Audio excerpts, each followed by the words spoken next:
सभी का स्वागत है और समाज भारत दिल्ली के इस उद्बोधन सत्र में आप सभी को पता होगा कि मेरा विषय क्या होता है। उपासना। उपासना एक छोटा सा शब्द लगता है, लेकिन जैसे ज्ञान और कर्म का क्षेत्र बहुत विस्तार पूर्ण है, वैसे ही उपासना का क्षेत्र बहुत बड़ा दिखता नहीं। उपासना का बहुत ही साधारण सा अर्थ होता है परमेश्वर के समीप होना, निकट होना। तो हम सभी आर्य समाज में हैं और महर्षि दयानंद सरस्वती जी के इस वचन से हम सभी परिचित हैं कि परमेश्वर क्या है, सर्वव्यापक है। कैसा है?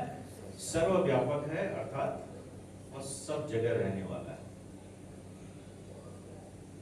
इसका अर्थ है कि जहां मैं हाथ ऐसा हिला रहा हूं वहां पे भी ईश्वर है, यहां पर भी ईश्वर है। मैं आपसे प्रश्न करूंगा कि यदि ईश्वर सर्वत्र व्याप्त है, यदि ईश्वर सर्वत्र व्याप्त है, तो क्या यह मेरा हाथ जो मैं ऐसे हिलाया, या फिर एक सुई मैंने हाथ में ली और एक क्रिया ऐसे कर दी, क्या इस क्रिया से मैं परमेश्वर को छू पाया? मैंने ऐसे किया, क्या मैं परमेश्वर को छू पा रहा हूं? क्यों?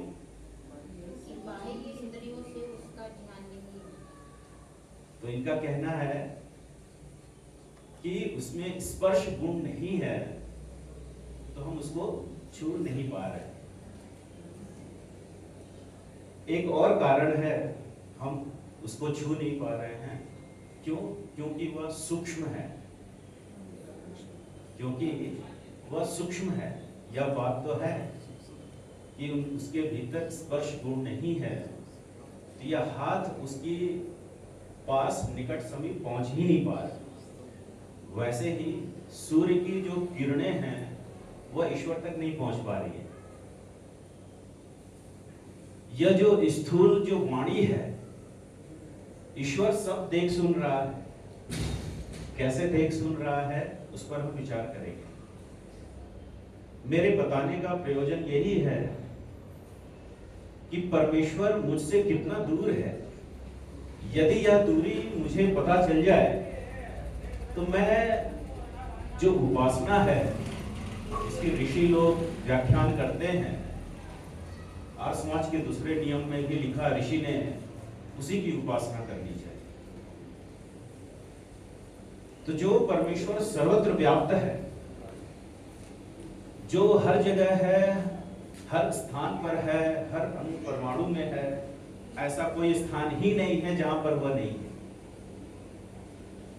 यदि उससे दूरी हमें पता चल जाए किस प्रकार की दूरी है, तब हम परमेश्वर के समीप जाने का कुछ प्रयास कर सकते हैं, प्रयत्न कर सकते हैं। अन्यथा हम क्या बोलेंगे कि जैसे मछली जल में है फिर भी जल से प्यासी है। क्या यह घटना घटती है ईश्वर में? क्या यह घटना घटती है? नहीं घटती। बताइए क्यों नहीं घटती? मछली भी स्थूल है और पानी भी स्थूल है, लेकिन यह घटना ईश्वर के साथ नहीं घटती। हमारा शरीर और जो जीवात्मा है, ईश्वर के सापेक्ष सब स्थूल है। क्या है? सब स्थूल है, वह सूक्ष्म है। सूक्ष्म का क्या अर्थ है? एक सूक्ष्म का अर्थ होता है कठिन, बहुत कठिन है, समझना कठिन है, तो हम बोलते हैं वह सूक्ष्म विषय है। एक सूक्ष्मता होती है, जैसे आकाश सब तत्वों से सूक्ष्म है, एक वह सूक्ष्मता है। आकाश, वायु, अग्नि, जल और पृथ्वी, यह सूक्ष्मता की दृष्टि से कैसे हैं कि जल से सूक्ष्म अग्नि है, अग्नि से सूक्ष्म वायु है, और वायु से भी सूक्ष्म क्या है? आकाश है। यह जो दूरी है ईश्वर से हमारी, यह दो प्रकार की है। पहली दूरी है अविद्या की, अज्ञानता की, और दूसरी दूरी क्या है? सूक्ष्मता की। दो दूरी है ईश्वर से, और इस दो दूरी को जो हटा लेता है वह परमेश्वर के समीप होता है, वह परमेश्वर के समीप होता है। देखिए, मैं आपको उदाहरण से समझाने का प्रयास करता हूं कि ईश्वर सब जगह रहते हुए भी कैसे दूर है। यह मेरा मोबाइल है। इस मोबाइल के उदाहरण जाने से पहले मैं आपसे कुछ और प्रश्न करूंगा। क्योंकि आप सत्यार्थ प्रकाश पढ़ते होंगे, तो मेरा प्रश्न होगा कि मेरे कितने शरीर हैं? जीव के कितने शरीर होते हैं? 4 हैं वैसे तो। एक तो स्थूल, सूक्ष्म, कारण और तुरीय। तो इन्होंने बताया 4 शरीर, जो मुख्य रूप से जो प्रकृति से बनता है वह 3 है। शरीर 3 हैं जो प्रकृति और प्रकृति के कार्य जगत है। स्थूल, सूक्ष्म और कारण। यह मेरा स्थूल हाथ है। जिस मन से मैं विचार करता हूं वह मेरा सूक्ष्म शरीर का भाग है, और जिसमें मेरी सुषुप्ति होती है, जिसमें मैं गाढ़ निद्रा लेता हूं, वह कौन सी है? कौन सी है? कारण शरीर। तो मेरे 3 शरीर हैं, और तीनों शरीरों से मेरा व्यवहार है। जब मैं स्वप्न देख रहा हूं तो मैं किस शरीर को एक्टिव किया हुआ हूं? सूक्ष्म शरीर। अभी मैं आपसे वार्तालाप कर रहा हूं, आप मेरी वाणी को सुन रहे हैं, आप मुझे देख रहे हैं, किस शरीर से? स्थूल शरीर से। और जब मैं गाढ़ निद्रा में होता हूं तो मैं किस शरीर में होता हूं? कारण शरीर। तो यह जो जीव भीतर बैठा हुआ है उसके 3 शरीर हैं, स्थूल, सूक्ष्म और कारण। क्या यह बात हम सबको समझ में आ रही है? मेरे 3 शरीर। वैसे ही जितने भी उत्पन्न पदार्थ आपको आंखों से दिख रहे हैं, उसके भी कितने शरीर हैं? 3 शरीर हैं। आपको किसी ने बताया नहीं होगा कि जैसे मेरे जीव हूं, मेरे 3 शरीर हैं, वैसे ही जितने पदार्थ आप इंद्रियों से ग्रहण कर सकते हैं, उसके भी कितने शरीर हैं? 3 शरीर। यह मोबाइल है, इसके कितने शरीर हैं? 3 शरीर हैं। 3 शरीर हैं। यह स्थूल मोबाइल आपको दिख रहा है। इसी स्थान पर एक सूक्ष्म मोबाइल भी है जो उसका आधार बना हुआ है। इसी सूक्ष्म मोबाइल के सेम स्थान पर एक कारण मोबाइल भी है। और जो ईश्वर है वह इन 3 शरीरों से बिल्कुल अलग होकर उसी स्थान पर पड़ा हुआ है। इसको यह बात समझ में आ रही है?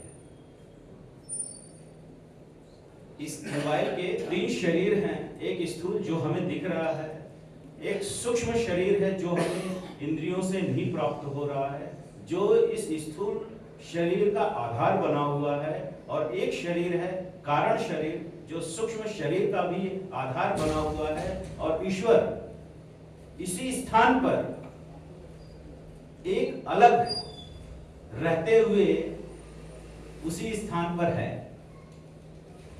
किसको यह बात समझ में आ रही है जो मैं बताना चाह रहा हूं? कि जैसे आकाश हर जगह है, लेकिन इसी आकाश में यह मोबाइल भी है, लेकिन जो आकाश है वह इस मोबाइल से अलग है। वैसे ही यह जो मोबाइल है, जो इसके 3 शरीर बता रहे हैं, इससे भी वो अलग है और दूर है। दूरी कैसी है? सूक्ष्मता वाली दूरी। कैसी दूरी है? सूक्ष्मता वाली दूरी। वह दूर है पहले हमें यह पहचानना पड़ेगा, ईश्वर सब पदार्थों से दूर है, दूर होते हुए भी वह सबके समीप भी है। कैसे? सांख्य दर्शन का एक बड़ा ही अच्छा सूत्र आता है, तत् सन्निधानात् अधिष्ठातृत्वम् मणिवत्।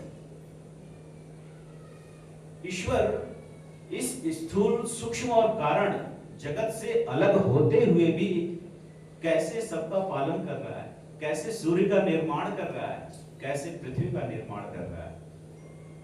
तो इस उदाहरण को समझाने के लिए एक उदाहरण लेते हैं। किसका उदाहरण लेते हैं? मणि। मणि अर्थात मैग्नेट। जैसे लोहे के समीप यदि हम मैग्नेट को रखें तो दूर से ही उसके भीतर क्रिया उत्पन्न हो जाती है। जैसे मैग्नेट, जिसको बोलते हैं संस्कृत में अयस्कांत मणि, इसका एक नाम क्या है? अयस्कांत मणि, चुंबक, मैग्नेट। लोहे के निकट जैसे ही रखते हैं तो लोहे में गति उत्पन्न हो जाती है, कील उसकी तरफ आने लगती है। वैसे ही ईश्वर सब जगह रहते हुए बिना किसी सहायता के यह सब सूर्य, चंद्र आदि नक्षत्र बना देता है। उससे अलग भी है और उससे दूर भी नहीं। और दूरी कैसी है? सूक्ष्मता वाली दूरी। वह स्थूल, सूक्ष्म और कारण, और जो जीव हम हैं उससे भी सूक्ष्म है, इसलिए उसका एक नाम सूक्ष्माति सूक्ष्म भी बोलते हैं। जितने भी सूक्ष्म पदार्थ हैं इस ब्रह्मांड में, यहां तक आत्मा और जीव को भी ले लें, उससे भी वह सूक्ष्म है। तो इस सूक्ष्मता के कारण भी यह हाथ उसकी तरफ पहुंच नहीं पा रहे, यह हाथ वहां पहुंच नहीं पा रहे। यहां होते हुए भी वह ईश्वर हमसे दूर है, इस हाथ से दूर है। बड़ा विचित्र है। जब कोई इस पर कोई विचार करता है, मनन करता है, चिंतन करता है, तो आश्चर्य से भर जाता है। ईश्वर पर जब इस तरह से वो विचार करता है तो आश्चर्य से भर जाता है कि कैसे वह कार्य कर रहा है। अपने सूर्यत्व को ईश्वर ने कैसे सूर्य रूप में, एक पिंड रूप में उधर प्रकट किया हुआ है, और उसका पालन भी वो कर रहा है, सब नियमों का पालन कर रहा है, लेकिन उन नियमों में वो फंस भी नहीं रहा है। जैसे हम पृथ्वी आदि नियमों में फंस जा रहे हैं। गुरुत्वाकर्षण का बल हमारे ऊपर लगा है तभी तो हम यहाँ स्थिर हैं, लेकिन वह इन नियमों से बिल्कुल अलग रहता है। तो मैं बता रहा था कि ईश्वर की जो दूरी है वह दो प्रकार की। पहली है सूक्ष्मता की। वह सूक्ष्म है, इसलिए हमें सूक्ष्मता में प्रवेश करना पड़ता है। सूक्ष्मता में प्रवेश करने के लिए ऋषियों ने एक विधि बताई है, जिसको बोला है योग। योग की क्या परिभाषा है? योगश चित्त वृत्ति निरोधा। योग कहते हैं चित्त की वृत्तियों का निरोध करने से वह परमेश्वर हमारे भीतर प्रकाशित हो जाता है। वह ईश्वर हमारे भीतर प्रकाशित हो जाता है। जब यह स्थिति घटती है, अविद्या के साथ यह सूक्ष्मता वाली जो दूरी है वह भी समाप्त हो जाएगी। तो हमारे तीन डोमेन हैं, ज्ञान, कर्म और उपासना। यह तीन डोमेन है। हम ज्ञान ग्रहण करते हैं, या कोई कर्म करते हैं, या फिर ईश्वर की उपासना करते हैं। जब हमें कोई कर्म करना पड़ता है तो मुख्य रूप से हम इंद्रियों का प्रयोग करते हैं। जैसे इस क्षण मैं अपनी वाक इंद्रिय को प्रयोग कर रहा हूं, चलता फिरता हूं। जब मुझे ज्ञान ग्रहण करना पड़ता है तो मैं थोड़ा अपने शरीर को स्थिर करके मन से ग्रहण करता हूं। तो यह जो ज्ञान, जो क्रिया है वह मन से संबंधित है, और जो कर्म है वह मुख्य रूप से शरीर से संबंधित है। जब मुझे ज्ञान ग्रहण करना पड़ेगा तो मुझे शरीर को स्थिर करना पड़ेगा। वैसे ही उपासना का संबंध किससे है? आत्मा से है। किससे संबंध है? आत्मा। 3 डोमेन बताए जाते हैं। क्या क्या? Body, mind and soul. शरीर, मन और आत्मा, यही 3 डोमेन है। तो शरीर से संबंधित हमारा कर्म हो गया, मन से संबंधित हमारा क्या हो गया? ज्ञान हो गया। थोड़ा सा स्थिर करना पड़ता है शरीर को, जैसे एक क्षण हमने किया है। और उपासना का संबंध किससे है? आत्मा से। आत्मा का संबंध, उपासना का संबंध किससे है? आत्मा से। इसलिए कहते हैं हमारे ऋषि, जब आप पुस्तकों को पढ़ेंगे, ऋग्वेदादि भाष्य, भूमिका आदि ग्रंथों को पढ़ेंगे, तो वहां क्या मिलता है कि जिसको उपासना करनी हो वह तो सबसे पहले शरीर को स्थिर करे। शरीर को स्थिर करे। वेदांत सूत्र भी है। क्या है? आसीना संभवा। आसन लगाकर ही ब्रह्म की उपासना संभव है। आसन लगाकर अर्थात शरीर को स्थिर करके ही हम परमेश्वर के समीप हो सकते हैं। आसन लगाना उपासना नहीं है, लेकिन आसन लगाकर ही परमेश्वर का ध्यान करके हम उसके समीप जा सकते हैं। यह इसका कथन है, इसका प्रयोजन है कहने का। आसीना संभवात का यह अर्थ नहीं है कि हम बस आसन लगा लें। कहने का क्या तात्पर्य है कि शरीर को स्थिर करें। जब शरीर स्थिर होता है और प्राणायाम, प्रत्याहार आदि जो क्रिया करते हैं, उससे क्या होता है? हमारा मन स्थिर होता है। जब हमारा शरीर स्थिर हो गया, हमारा मन स्थिर हो गया, तो अब आत्मा को स्थिर करना है। तब हमारी उपासना प्रारंभ होगी। हमारी जो आत्मा है वह स्थिर क्यों नहीं है? क्योंकि हमारा मन चल रहा है। हमारा जब तक मन चलता है तब तक हमारी क्या स्थिति होती है? हमें बोला जाता है कि आत्मा स्थिर नहीं है। वृत्ति सारूप्यम इतरत्। यदि चित्त पर कोई वृत्ति है, इसका क्या अर्थ है कि न मन स्थिर है, न आपका आत्मा स्थिर है। हम क्या है? घुले मिले टाइप के है। घुले मिले नहीं। असंगो अयम पुरुषः। यह जो पुरुष है वह स्थूल, सूक्ष्म और कारण, इन 3 प्रकार के शरीरों से बिल्कुल अलग है, खुला मिला नहीं। जो हम हैं, हम अपने स्वरूप की अभी चर्चा कर रहे हैं। हमारा क्या स्वरूप है? असंगो अयम पुरुषः, अर्थात जो पुरुष इस शरीर में शयन करता है वह स्थूल, सूक्ष्म और कारण, इन 3 शरीरों से चिपका हुआ नहीं है, खुला मिला नहीं है, अलग है, असंग है। तो जब हम मन को स्थिर करते हैं, मन की स्थिरता क्या है? स्थिति शब्द एक प्रयोग आता है योग दर्शन में, जिसको परिभाषित करते हुए महर्षि व्यास जी कहते हैं, चित्तस्य अवृत्तिकस्य प्रशांत वहिता स्थिति। चित्त वृत्ति रहित हो जाए और जैसे शांत समुद्र होता है वैसी स्थिति बन जाए, उसका नाम स्थिति। उसको बोलते हैं स्थिति पद। क्या बोलते हैं? स्थिति पद।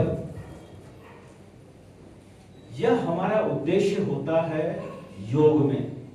योग में हमारा क्या उद्देश्य है? स्थिति पद को प्राप्त करना। जो इस स्थिति पद को प्राप्त करता है वही परमेश्वर के समीप होता है। वही परमेश्वर के समीप होता है। स्थिति पद का क्या अर्थ है? मन को स्थिर करना। जब मन स्थिर होता है तो जब हम आत्मा से परमात्मा का उपासना करते हैं, ध्यान करते हैं, उस क्षण हम कह सकते हैं कि हम परमेश्वर के समीप हैं। आत्मा की 2 ही गति है, क्या है? वह प्रकृति या प्रकृति के कार्य जगत से जुड़ेगा, प्रकृति से जुड़ेगा या ईश्वर से जुड़ेगा। किसी कोई तीसरी चीज है ही नहीं जिससे वह जुड़ सकता है। जीवात्मा की दो ही गति है, वह प्रकृति से जुड़ा रहेगा या फिर ईश्वर से जुड़ेगा। तीसरी कोई चीज है नहीं जिससे वह जुड़ सकता है। तो अब मुझे बताइए कि जब वह स्थूल, सूक्ष्म और कारण तीनों जगत में जब नहीं फंस रहा है, अर्थात जब मन को स्थिर किया है, वह कहां है? बताइए कहां है? ईश्वर में है। प्रारंभिक अवस्था में जब हम वृत्ति निरोध करते हैं तब हमें पता नहीं चलता कि हम परमेश्वर के समीप आ चुके हैं। हमारी जो कैपेबिलिटी है, जो एक मनुष्य की कैपेबिलिटी है, जो योग में उसको प्राप्त कर सकता है, वह है ध्यान। ध्यान से आगे आप कुछ भी नहीं कर सकते। अब मैं आपसे प्रश्न करने जा रहा हूं। समाधि शब्द सबने सुना है? सभी ने समाधि शब्द सुना होगा। मैं आपसे प्रश्न कर रहा हूं, क्या कोई व्यक्ति समाधि का अभ्यास कर सकता है? कठिन प्रश्न है। क्या कोई व्यक्ति समाधि का अभ्यास कर सकता है?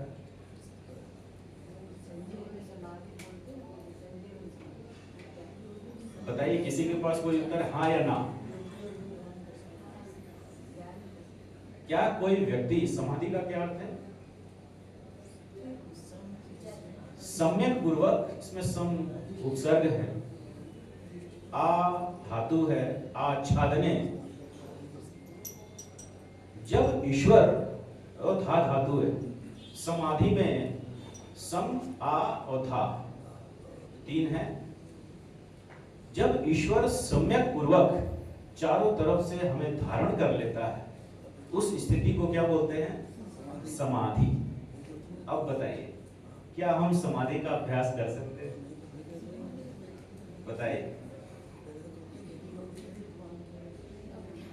मैं एक सोसाइटी में रहता हूं, क्या आप मेरी अनुमति के बिना क्या आप मुझसे मिल सकते हैं? बताइए। नहीं मिल सकते। तो अभ्यास कहां तक कर सकते हैं मुझसे मिलने का? गेट तक। Gate is the maximum approach. जब आप मुझसे, मतलब मैं नहीं जान रहा हूं तो आप मुझे गेट तक मिल सकते हैं। यदि मेरी इच्छा नहीं होगी तो मैं नहीं मिलने दूंगा। हो सकता है? यह तो एक साधारण सा उदाहरण दिया। समाधि का अभ्यास कोई भी व्यक्ति नहीं कर सकता। कोई भी व्यक्ति समाधि का अभ्यास नहीं कर सकता। इसको दिमाग में हमेशा रख लीजिए। एक और उदाहरण देता हूं। क्या कोई व्यक्ति सुषुप्ति का अभ्यास कर सकता है? बताइए।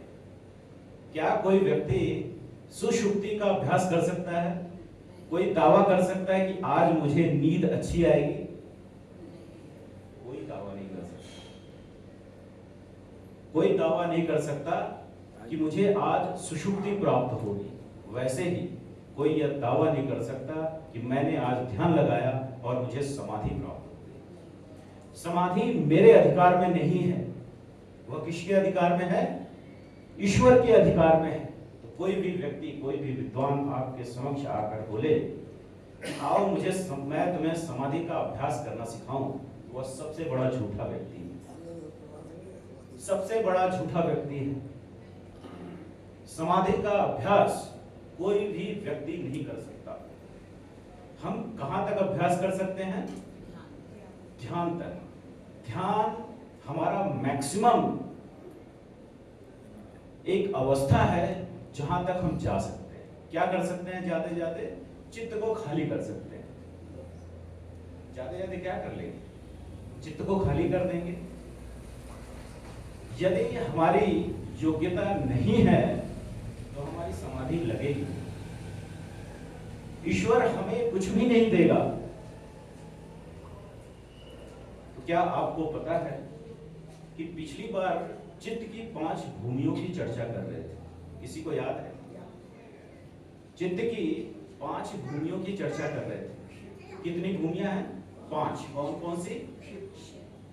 क्षिप्त, मूढ़, विक्षिप्त, एकाग्र और निरुद्ध। यह 5 भूमि है। वैसे चित्त की असंख्य भूमियां हैं, लेकिन मुख्य रूप से, अच्छा, भूमि का क्या अर्थ है? डोमेन या फिर फंक्शनल मोड। यदि अंग्रेजी में इसको बोलना रहे, ये 5 भूमियां हैं, इसका क्या अर्थ है? Functional domain. Functional domain. यह क्षिप्त भूमि क्या होती है? क्षिप्त भूमि क्या होती है? हम कब कहेंगे कि मेरा चित्त क्षिप्त भूमि में है?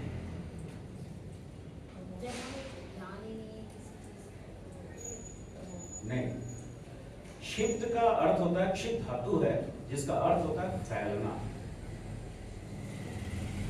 मैंने सिंहावलोकन किया लेफ्ट से राइट, ऐसे देखा तो कई सारे पदार्थों का ज्ञान हुआ। आप भी कई सारे शब्द सुन रहे हैं। आस पड़ोस पड़ोस की जो सूचना है, गाड़ियां जो चल रही हैं, सारी सूचना आपको मिलती चली जा रही है। यह किस अवस्था, किस भूमि में है? चित्त क्षिप्त भूमि में। जब चारों तरफ का चतुर्दिक घट रही घटनाओं का जब हमें वृत्त पता चलता है, तो उस भूमि को क्या कहते हैं? क्षिप्त भूमि। ठीक है, हम सभी परिचित हैं और यह क्षिप्त भूमि हमें चाहिए। जब कोई व्यक्ति भीड़ में चलता है तो इसी भूमि का उपयोग करता है, हर चीज का ध्यान रखता है। तो चित्त किस भूमि में है? जब भीड़ में चल रहा है, क्षिप्त भूमि में। मूढ़ भूमि कब होती है? जब हमें चोट लग गई और हमें अब विश्राम चाहिए। जब कोई विश्राम करना चाहता है तो चित्त किस भूमि में चला जाता है? मूढ़ भूमि में चला जाता है। इसी के अंतर्गत मूर्छित अवस्था, स्वप्न अवस्था, सुषुप्ति, सब प्रकार की अवस्थाएं इसमें आ जाती हैं। मूढ़, तो क्या हम सोते हैं तो मूढ़ होते हैं? हाँ, मूढ़ होते हैं। मूढ़ का यहाँ पर यह अर्थ नहीं है मूर्ख। मूढ़ का यहाँ अर्थ नहीं, क्योंकि सब मनुष्यों को यह मूढ़ अवस्था चाहिए। मूढ़ अवस्था यदि न मिले तो वो कैसे सोए, कैसे विश्राम करे? यह भूमि आवश्यक है। तीसरी भूमि है विक्षिप्त। क्षिप्त का क्या अर्थ था? फैलना। विक्षिप्त का क्या अर्थ है? एक जगह स्थिर हो जाना, एक विषय में स्थिर हो जाना, उसको क्या बोलते हैं? विक्षिप्त। यदि इसका अंग्रेजी में डिक्शनरी में अर्थ ढूंढेंगे तो इसका अर्थ क्या निकलता है पता है? डिस्ट्रैक्शन। इसका अर्थ क्या है? डिस्ट्रैक्शन। वो गलत अर्थ है। विक्षिप्त का क्या अर्थ है? एक विषय में लगना। मैं आपसे प्रश्न कर रहा हूं कि जब एक सर्जन सर्जरी कर रहा होता है पेशेंट की, तो वह किस भूमि में होता है? विक्षिप्त भूमि में होता है। एक स्टूडेंट एग्जामिनेशन हॉल में प्रश्नों का उत्तर लिख रहा है, वो किस भूमि में है? विक्षिप्त भूमि में। एक साधक ईश्वर के गुणों का चिंतन कर रहा है, वह किस भूमि में है? विक्षिप्त भूमि में। आप समझ रहे हैं? विक्षिप्त भूमि में। तो भला यह एकाग्र भूमि क्या है? यदि हम यह कह रहे हैं कि हमारा मन एक विषय में लगा हुआ है, तो आपसे प्रश्न है कि यह एकाग्र भूमि क्या है? बताइए, एकाग्र भूमि क्या है? बिल्कुल उसी में ही हो जाना। ऐसे विक्षिप्त जब में तो थोड़ा जब सा स्टूडेंट प्रश्न लिख रहा होता है उसमें बिल्कुल खो जाता है। फिर भी थोड़ा सा इधर उधर माइंड उसका हो जाता है, लेकिन पूरी तरह से एकाग्र में तो बिल्कुल उसका मन उसी में ही एकाग्र चलिए, मैं एकाग्र भूमि योग की भूमि भूमि होती है। जो योग नहीं करता उसे यह एकाग्र भूमि नहीं पता, न ही उसको निरुद्ध भूमि पता। अब मैं यह 5 भूमियों के बीच एक दीवार खड़ा कर रहा हूं, एक दीवार खड़ा कर रहा हूं। एक दीवार है, मैं आपसे अभी एक और प्रश्न करूंगा। यह एक दीवार है, दीवार के इस लेफ्ट साइड 3 भूमि, क्षिप्त, मूढ़ और विक्षिप्त, और इस दीवार के राइट साइड में 2 भूमि है, एकाग्र और निरुद्ध। मैं आपसे प्रश्न करूंगा, गेस करिए यह जो डिवीजन है मैंने किस आधार पर किया और यह दीवार क्या है? क्या कोई गेस कर सकता है? मैंने कहा एक दीवार है, इस दीवार के इस तरफ 3 भूमि है, क्षिप्त, मूढ़ और विक्षिप्त, और इस दीवार के राइट साइड में 2 भूमि है, एकाग्र और निरुद्ध। दीवार मतलब उसमें संयम आ गया ना, 3 के बाद वो दीवार जो है उसके बाद वहां तक संयम। और कोई गेस कर सकता है यह दीवार क्या है जो विभाजित कर रही है क्षिप्त, मूढ़ और विक्षिप्त और एकाग्र और निरुद्ध के बीच? क्लेश। बहुत सुंदर उत्तर। यह क्लेश की एक दीवार है। यह कैसी दीवार है? यह एक क्लेश की दीवार है जो विभाजित करती है कि हम क्षिप्त, मूढ़, विक्षिप्त या एकाग्र और निरुद्ध भूमि। जो इस दीवार को लांघकर इस पार गया है वो उसी को पता है कि एकाग्र भूमि होती क्या है।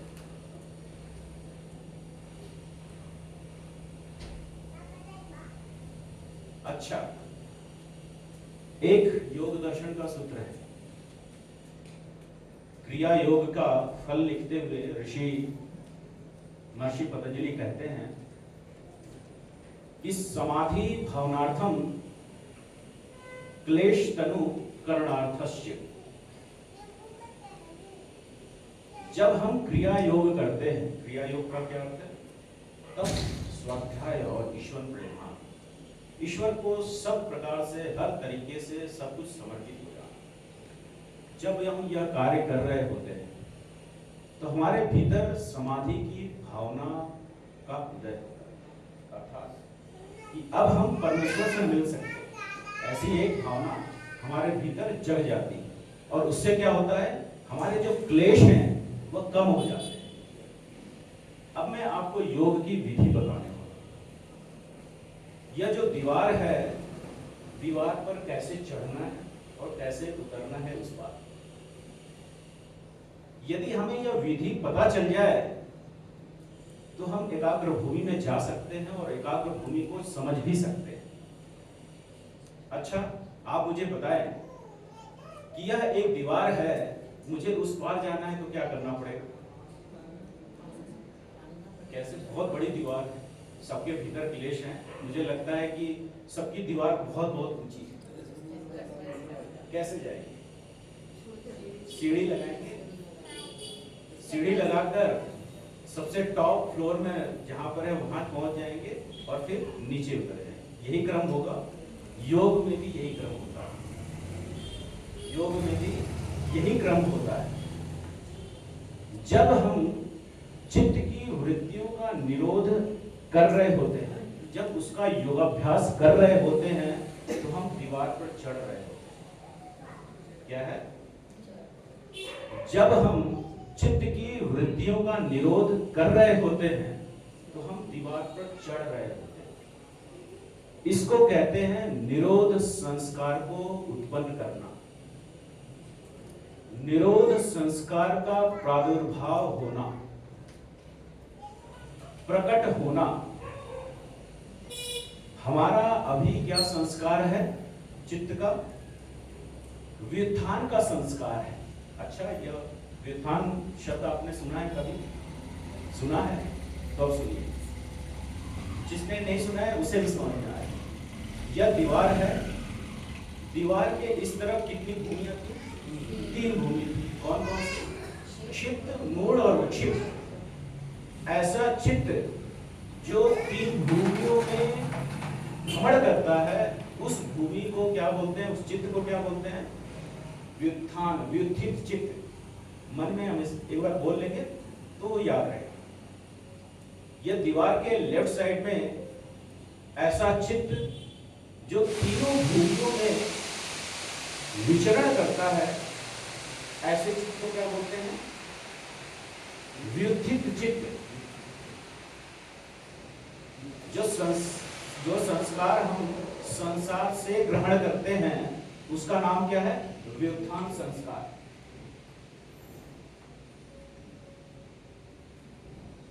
यह व्युत्थान संस्कार जो हम संसार से ग्रहण करते हैं, कुछ तो उपकरण के रूप में हम उसको ग्रहण कर सकते हैं।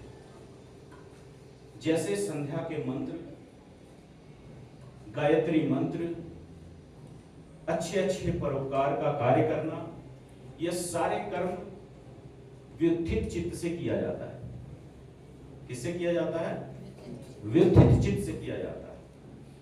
व्युत्थित चित्त से धर्म भी किया जाता है, अधर्म भी किया जाता है, परोपकार भी किया जाता है। लेकिन इसमें से कुछ साधन हैं जो आपको इस दीवार पर चढ़ने में सहायता करें। वह क्या क्या सहायक हैं? धर्म के कर्म करना, निष्काम कर्म करना, ईश्वर के प्रति झुकना, प्रेम भक्ति को बढ़ाना, जिसको हम कहते हैं ईश्वर प्रणिधान।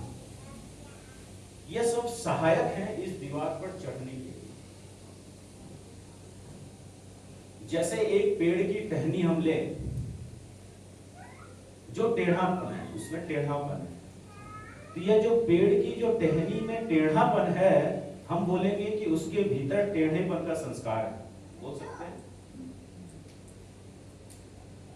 पेड़ की जो टहनी हमने निकाली, उसके भीतर कैसा संस्कार है? टेढ़ेपन का संस्कार है। तो ऐसा चित्त जो जो क्षिप्त, मूढ़ और विक्षिप्त, इन 3 भूमियों में रहता है, उस चित्त को बोलते हैं टेढ़ा चित्त। कैसा बोलते हैं? टेढ़ापन है। क्यों टेढ़ापन है? क्योंकि उसका चित्त पर कंट्रोल नहीं है। चित्त पर उसका कंट्रोल नहीं है। अब हम विधि बता रहे हैं, इस दीवार पर चढ़ना है। तो देखिए, हमने जो पेड़ की टहनी जिसमें टेढ़ेपन का संस्कार है, उसको घुमा फिराकर हम सीधा भी कर सकते हैं। उसको घुमा फिराकर हम सीधा भी कर सकते हैं। तो यह जो सीधापन है, वह चित्त का निरोध संस्कार है। क्या मैंने बोला? निरोध संस्कार। जब हम संसार में रहते हैं, तो उससे जो संस्कारों से जो प्रभावित चित्त है, उसको बोलेंगे व्युत्थान संस्कार वाला चित्त। व्युत्थित चित्त है, टेढ़ापन है। जब हम इस क्लेशों के दीवार पर चढ़ते हैं, तो जो संस्कार चित्त का बढ़ता है, जिसको हम बोले निरोध संस्कार, वो पेड़ की टहनी का सीधापन है। इस दीवार पर चढ़ जाएं। यदि हमें दीवार पर चढ़ना आता है, चित्त वृत्ति निरोध करते करते एक ऐसी अवस्था हमें प्राप्त होती है कि हम इस क्लेश के सबसे ऊपरी भाग पर, क्लेश के ऊपरी भाग पर हैं, क्लेश के दीवार के ऊपरी भाग पर हैं। यदि क्लेश का एक एक दीवार हटती चली जाए, तो एक ऐसा समय आएगा कि यह जो दीवार है, उसकी हाइट छोटी हो जाएगी। अब बताइए, उसको एकाग्र भूमि में, निरुद्ध भूमि में जाने में ज्यादा यत्न लगेगा या फिर कम यत्न लगेगा? छोटा, कम परिश्रम लगेगा। तो परिश्रम हमें क्या करना है? इस क्लेश की दीवार पर चढ़ना है और इसको एक एक ईंट उसको हटाकर छोटा करना है दीवार। एक ऐसा समय आएगा कि यह दीवार ही गायब हो जाएगी। जब दीवार गायब हो जाएगी तब क्या होगा? नहीं, ये एकाग्रता है, निरुद्ध निरुद्ध दीवार ही नहीं है। बताइए, दीवार ही नहीं, उसका क्या होगा? उसी को जीवन मुक्त कहते हैं। आप जीवन मुक्त हो गए हैं, आपका मोक्ष हो जाएगा। जो इस क्लेश की दीवार को समाप्त कर लेगा उसका मोक्ष हो जाएगा। यही टर्म्स एंड कंडीशंस है। संसार का कोई भी कर्म, कोई भी ज्ञान इस दीवार को छोटी नहीं कर सकता। इस दीवार को संसार का कोई भी कर्म, वह निष्काम कर्म करें या धर्म के कर्म करें या अधर्म के कर्म करें, यह दीवार छोटी नहीं होगी। दीवार छोटी कब होगी? जब हम दीवार पर चढ़ेंगे। दीवार पर चढ़ने का जो विधि है वो क्या है? योगश्चित्त वृत्ति निरोधा। अब आपको समझ में आ रहा होगा कि ऋषि ने, महर्षि पतंजलि ने दूसरा सूत्र क्यों दिया? दीवार पर चढ़ने के लिए दिया था। दीवार पर जब हम चढ़ते हैं तो उससे जो संस्कार बनता है उसको बोलते हैं निरोध संस्कार। ऐसे चित्त में एक परिणामिता, धर्म में परिवर्तन हो जाता है, जिसको कहते हैं निरोध परिणाम। कुछ टेक्निकल टर्म्स हैं, बस ऐसे ही बता दे रहा हूं क्योंकि ये उदाहरण तो आपको याद रहेगा, जो टर्मिनोलॉजीज भले ही नहीं याद रहे। इस दीवार पर चढ़ने से चित्त के भीतर जो धर्म परिवर्तन होता है उसको बोलते हैं निरोध परिणाम। दीवार का छोटा होना यह समाधि परिणाम है। क्या है? समाधि परिणाम है। या वो समाधि नहीं है, संप्रज्ञात समाधि नहीं है, असंप्रज्ञात समाधि नहीं है। यह ईश्वर मुझे धारण करके वह बस छोटा कर रहा है। मैं उस स्थिति को क्या बोल रहा हूं? समाधि परिणाम। दीवार का छोटा होना क्या है? समाधि परिणाम है। जैसे विक्षिप्त भूमि में भी जब हम कोई पुस्तक पढ़ रहे होते हैं तो ईश्वर हमें कुछ सहायता देता है कि नहीं देता? जब हम कोई अधर्म का कर्म करते हैं तो भीतर ही भीतर भय, लज्जा, शंका उत्पन्न कर देता है। वो किस भूमि में करता है? विक्षिप्त भूमि, क्षिप्त भूमि किसी में भी करे, लेकिन वह व्यथित चित्त में करता है। दीवार के इस पार भी ईश्वर हमें कुछ न कुछ ज्ञान देता रहता है। पशु पक्षियों को भी वह ज्ञान देता रहता है। जो परा 500 वर्ष पूर्व घोंसला बना रही है, उसकी ट्रेनिंग नहीं होती, वह ऐसे ही आज भी घोंसला बनाती। उसको ज्ञान कौन दे रहा है? उसके माता पिता नहीं, ईश्वर दे रहा है। तो ईश्वर साधारणतः प्राणी मात्र के लिए वह दया करता है। प्राणी मात्र पर दया करने वाला है। वह सबकी दया कर, सब पर दया करने वाला दयालु है। जैसे वह पशु पक्षियों को ज्ञान देता है, वैसे ही हम मनुष्यों को भी देता है। हम उसे इग्नोर करते हैं। पुस्तक पढ़ रहे होते हैं, कुछ नया सत्य के अनुकूल कुछ हमें ज्ञान प्राप्ति हो जाती है, वह किसकी ओर से आ रहा है? हम अल्पज्ञ हैं, हमारे भीतर से कुछ निकलेगा नहीं, मन जड़ है, उससे कुछ निकलेगा नहीं, तो नई चीज निकली कहां से? ईश्वर से ही निकलेगी। आप ईश्वर को इग्नोर करें, लेकिन ईश्वर कभी भी आपको अकेला छोड़ेगा नहीं। ईश्वर सब भूमियों में हमें ज्ञान दे सकता है। साच सार्वभौमस्य चित्तस्य धर्मः। ईश्वर का यह धर्म है कि वह प्राणी मात्र को किसी भी भूमि में जाकर कुछ भी दे सकता है। उसकी ओर से कंडीशन नहीं है। जैसा हमने कर्म किया वैसा उसको ज्ञान मिलता है। न्यूटन बगीचे में बैठा हुआ है, वो बस एक सेब को देखता है गिरते हुए, उसको कुछ सूझ जाता है। वो सब कहां से आता है? हमने निकाला, मन ने निकाला, या फिर कहीं और से आया? तो जब हम बुद्धि से पुरुषार्थ करते हैं, उस पुरुषार्थ में भी ईश्वर की सहायता होती है। यह तो ईश्वर की ओर से है। ईश्वर कृपामयी है, दयालु है, तो वह तो साधारणतः सब प्राणी मात्र को यह ज्ञान देता रहता है। यह उपासना नहीं है, यह उपासना नहीं है। उपासना क्या है? कि हमारा प्रयत्न परमेश्वर के समीप जाना, वह उपासना के भीतर आएगा। उपासना के भीतर हम ईश्वर के समीप जाना चाहते हैं। हम तो निरुद्ध भूमि प्राप्त करना चाहते हैं। हम तो यही अटके हुए, दीवार पर चढ़ ही नहीं रहे। दीवार पर चढ़कर निरोध परिणामता को प्राप्त करके ऊपर जाकर समाधि परिणाम से दीवार को छोटी करके हम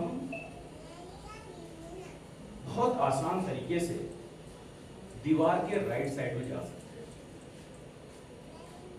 दीवार के राइट साइड में जा सकते हैं। अब मैं एक नए टर्मिनोलॉजी का प्रयोग करूंगा। अब बताइए, ऐसा चित्त जो क्षिप्त, मूढ़, विक्षिप्त, एकाग्र और निरुद्ध इन 5 भूमियों में विचरण करने वाला है, उस चित्त को क्या कहेंगे? दीवार के इस तरफ 3 भूमियों में विचरण कर रहा था, तो हमने क्या बोला था उसको? व्युत्थित चित्त बोला था, व्युत्थित चित्त। अब मैं बोल रहा हूं दीवार छोटी हो गई है, समाप्त नहीं हुई है, लेकिन वह एकाग्र भूमि में भी जा रहा है, निरुद्ध भूमि को भी प्राप्त कर रहा है। ऐसे चित्त को क्या बोलेंगे? बताइए। समाहित चित्त क्या बोलेंगे? ऐसा चित्त जो 5 भूमियों से परिचित है, उस चित्त को क्या बोलेंगे? समाहित चित्त। नया शब्द होगा, इसको भी याद रखेंगे। तो जब हम योग दर्शन या शास्त्रों को पढ़ेंगे तो यह आपके मन में तुरंत आ जाएगा, यह समाहित चित्त होता क्या है।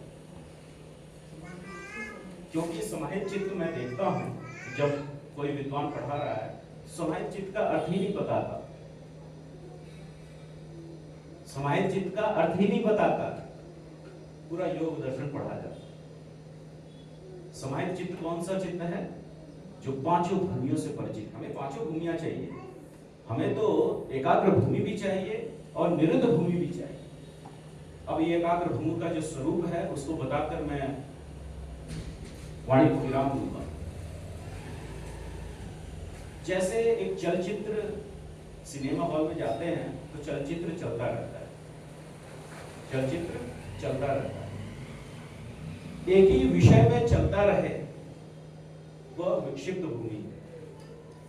यदि चलचित्र वैसा का वैसा ही ठहर जाए लंबे समय तक, वह चित्त की एकाग्र भूमि है। कौन सी है? वह एकाग्र भूमि। जब हम चित्त को ठहरा देते हैं, कोई जबरदस्ती करेगा उसको नहीं प्राप्त होगा। क्यों? क्योंकि इसमें ईश्वर की सहायता हमें लेनी होगी। यदि हम ईश्वर प्रणिधान के मार्ग से न चले हैं तो हमें कई जन्म लेने पड़ेंगे इस अवस्था को, लेकिन मिलेगा। हम चाहते हैं कि शीघ्रता से इस दीवार पर चढ़ जाए, तो ईश्वर प्रणिधान, ईश्वर के गुणों का चिंतन करते हुए उसकी स्तुति, प्रार्थना, उपासना, व्रत, सब मंत्र, सब चीज करिए, अच्छी भावनाओं का निर्माण कीजिए, फिर इस दीवार पर चढ़ने का प्रयास करें। इस दीवार पर चढ़ने का क्या उपाय है? योगश्चित्त वृत्ति निरोधा। जब चित्त की वृत्तियों का निरोध होता है, जो इसका अभ्यास करता है, तो वह निरोध संस्कार को प्राप्त होता है। निरोध परिणामता नाम का धर्म परिवर्तन होता है चित्त में। कैसा? एक उदाहरण देता हूं कि जैसे जल के कण को जो वायुमंडल में है, जो वशीकृत है, जो वेपर है, ह्यूमिडिटी यहाँ पर है ना, ये जल है ना, यहाँ पर जल के कण है, यहाँ पर है ना। इसमें किसी को डाउट है तो गड़बड़ हो जाएगी समझाने में। जल के कण है यहाँ पर, ये जो जल का कण है वायुमंडल में, उसको चित्त समझे। जब वह प्रशीतक के संपर्क में आएगा, प्रशीतक किसको कहते हैं? प्रशीतक किसको कहते हैं? फ्रिज को, रेफ्रिजरेटर को। कठिन शब्द हो गया। जब वह किसी ठंडे पात्र के संपर्क में आएगा तो वह जो वाष्पीकृत जल का कण है वह तरल पदार्थ बन जाएगा। जल का कण वही है, उसने अपने धर्म बदल लिए। पहला क्या था? वायुमंडल में गैसियस टाइप का कुछ था, फिर वो तरल पदार्थ बन गया। वैसे ही विद्युत चित्त और निरोध के संस्कार, अभी टेढ़ापन है संस्कार, टेढ़ापन है चित्त में, उसको सीधा जब किया जाएगा तो उसका धर्म परिवर्तन हो जाता है, उसके गुणों में परिवर्तन हो जाएगा, वह सीधा हो जाएगा।